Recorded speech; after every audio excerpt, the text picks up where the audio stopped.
Ito yung araw na baksin nga nila Idrel sa school pero nagdadalawang isip talaga ako kung pababaksinan ko nga siya. Pero bago ang lahat, dito muna tayo sa pagtatahi ko na hindi naman talaga natuloy, charis. Iba na talaga pag nagkakaedad, hindi na makita ang butas ng karayom, charot. Wow! Kaya naman nung maisilid nga niya ang sinulid sa karayom, mabay anong tuwa ng babaeng ayan.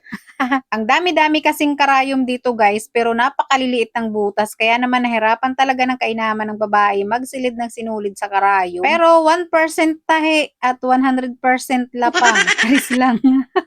Mayroon nga si dading binili na rambutan at nalilimutan ko nga tong kainin. Kaya yan, habang nagtatahi nga ang babaeng ayan, kumakain nga siya ng rambutan, kaya naman hindi talaga natapos ang kanyang tahiin. Ay sadyang hindi ko nga tinapos yun guys, dahil huli ko nang napansin na magkaiba pala yung sinulid at saka doon sa aking tinatahi. Ang kulay kasi guys ng sinulid ko ay napaka dark brown, tapos yung aking tela na tatahiin ay napaka light lang talaga, kaya napakapangit naman tingnan kung ipagpapatuloy ko pa. Anyway guys, maya maya mga bandang alas 12 naligo na nga ako dahil pupunta na nga ako dito sa school. Alauna kasi yung start ng vaccine nila pero pagdating ko mga 12:30 hindi pa nga to nagsisimula kaya pwede pa nga ako umupo-upo doon. At nung nakapila na nga tong mga batang to, anong saya naman ng batang ari talaga naman.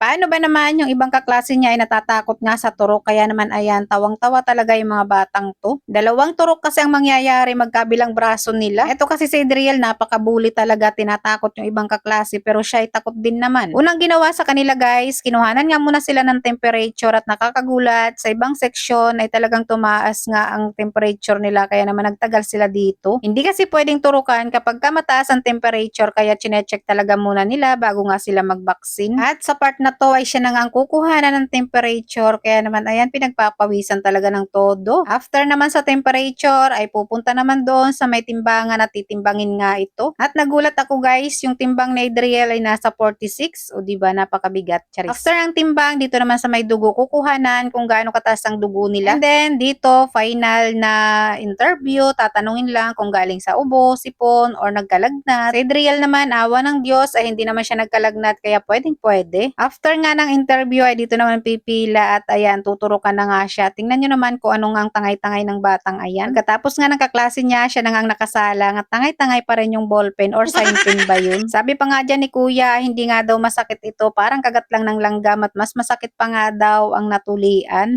Kaya si Adriel tawang-tawa talaga diyan guys. Pero napakabilib talaga ako dito sa mga taga DOH ay talaga namang napakababait sa mga bata. Kaya naman maraming salamat po sa inyong lahat. At hindi ako nagsisi na pinaturukan ko nga to si Adriel dahil kung dito nga sa labas ito magpapabaksin abay napakaginto ng presyo nito. At kung tatanungin nyo naman si Adriel guys kung kumusta siya, hindi naman siya nilagnat at medyo mabigat lang yung kabilang braso at talagang expect namin yon dahil nga ayun ay yung sa tetano. Pero okay na naman siya ngayon guys. So ayun, after nga maturukan, so dito sa may upuan na to, pinaupo muna sila para magpahinga muna.